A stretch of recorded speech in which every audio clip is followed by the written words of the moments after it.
यह संसार का पहला डैम है। अनंगपुर डैम के ये बहुत लगभग 50 मीटर चौड़ी ये दीवार है और आप देख सकते हैं पूरा जो आज के आधुनिक जो डैम जिस तरीके से बनते हैं लगभग उसी तरह का है कि हमारे यहाँ पर ज्ञान विज्ञान की किसी भी तरह की कोई कमी नहीं रही है। 8वीं शताब्दी में इसी समय पे ही आबू पर्वत पर एक यज्ञ हुआ था, जहाँ पर जो हमारे जो क्षत्रिय परंपरा थी उन्होंने यज्ञ करके यह प्रण लिया था कि हमें इन इस्लामिक आक्रमणकारियों से हमारी जो धार्मिक मान्यताएं हैं उनको हानि नहीं होने देंगे। डिफेंस ऑफ हिंदू की इस वीडियो में आप सभी का स्वागत है।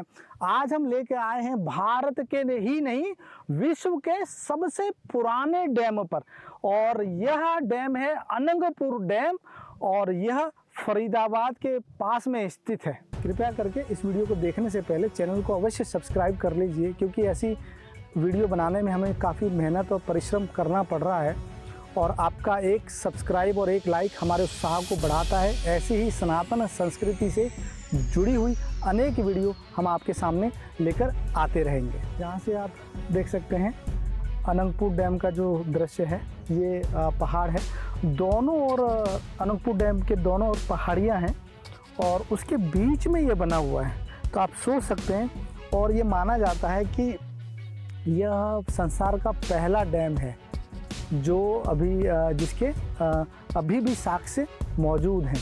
ये लगभग 8वीं शताब्दी में बनाया है और चारों ओर इसके और पहाड़ी हैं। और आप यकीन नहीं करेंगे कि इसके मात्र 1 से 2 किलोमीटर दूरी पर ही जो आज के मॉडर्न आधुनिक बाज़ार हैं और उसके बीच में यह अरावली की तलहटियों में यह डैम है।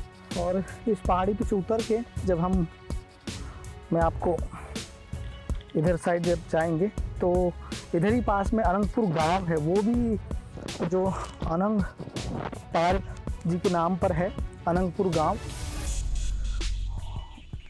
क्योंकि आप देख सकते हैं ये दूर दूर तक पूरा जंगल है इस साइड दोनों ओर, और उसके बीच में ये अनंगपुर गांव और अनंगपुर गांव का यह अनंगपुर डैम।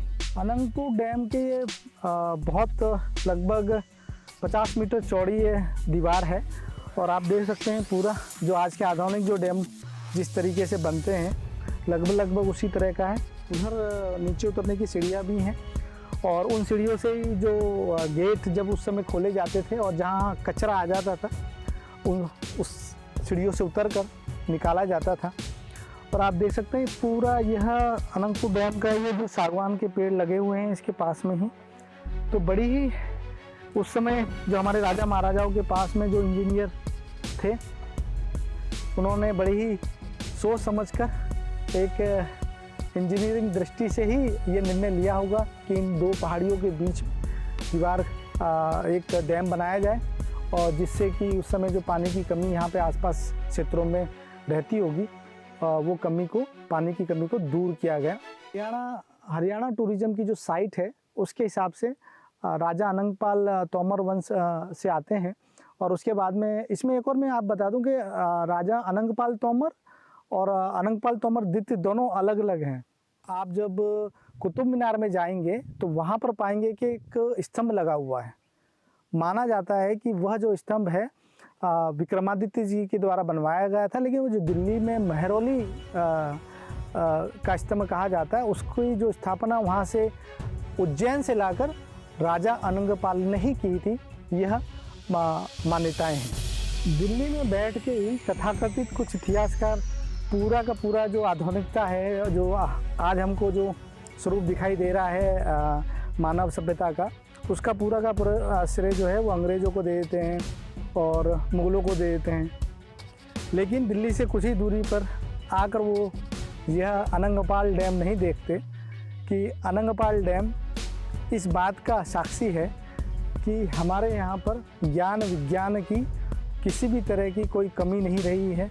राजा महाराजाओं के जो पुरोहित होते थे वो इस बात का विशेष ध्यान रखते थे कि जो नॉर्मल जो सामान्य जो समाज है उसका जो संचालन हो, उनके हितों की जो रक्षा हो, उसका एक आधार वैज्ञानिक दृष्टि से ही वो बनाते थे।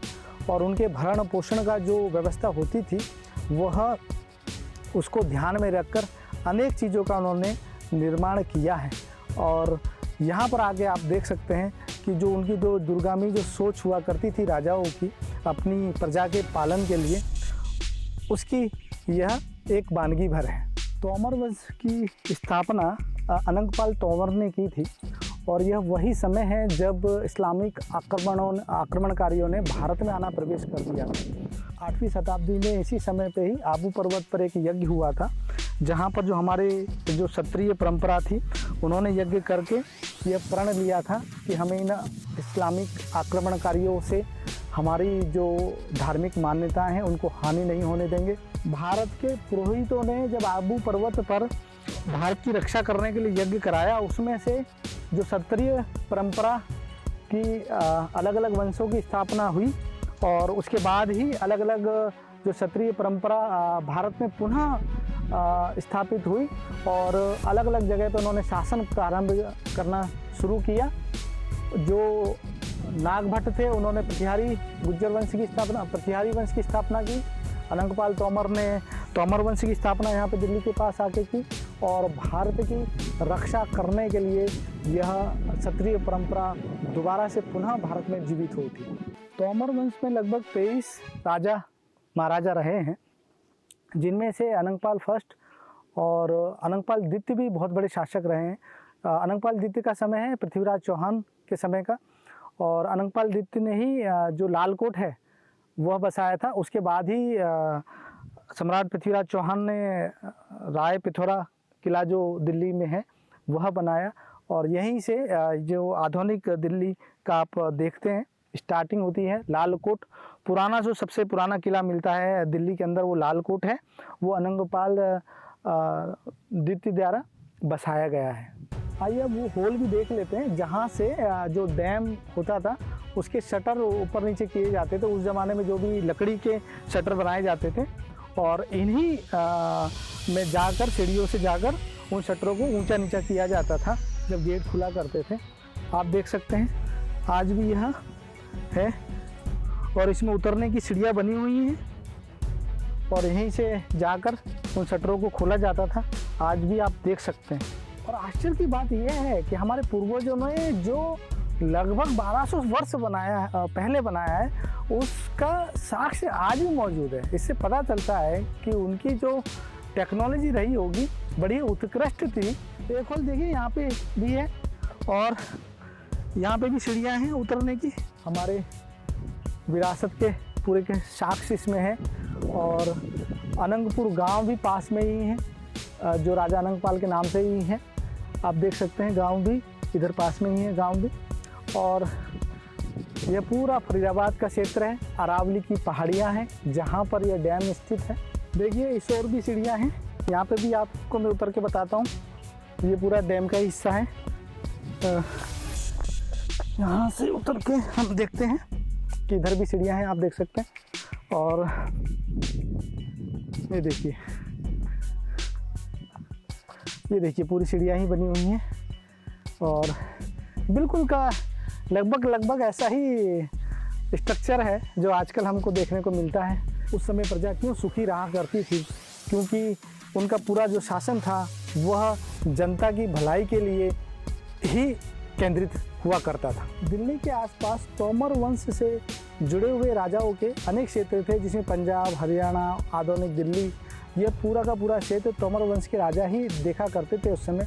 और इन तोमर वंश के राजाओं में ये इतने वीर थे कि कई सदी तक इन्होंने तुर्कों को भारत में आने से रोके रखा। एक बोर्ड भी लगा हुआ है, मैं आपको बता देता हूँ। यह अनंगपाल डैम से संबंधित ये बोर्ड है, यहाँ पे पूरा इसका डिटेल लिखा हुआ है।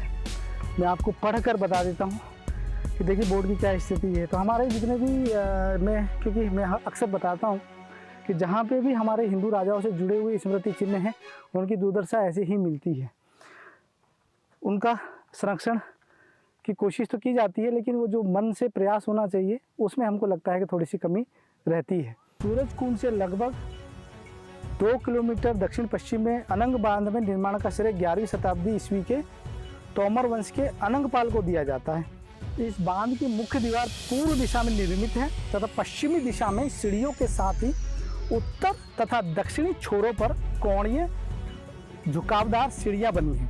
यह बांध सबसे ऊपरी भाग पर 20 मीटर ऊंचा है, जबकि पश्चिमी की ओर सीढ़ियां और पूर्व की ओर झुकाव के साथ ही आधार पर 27.43 मीटर से अधिक हो जाता है। इसकी लंबाई 101 मीटर है।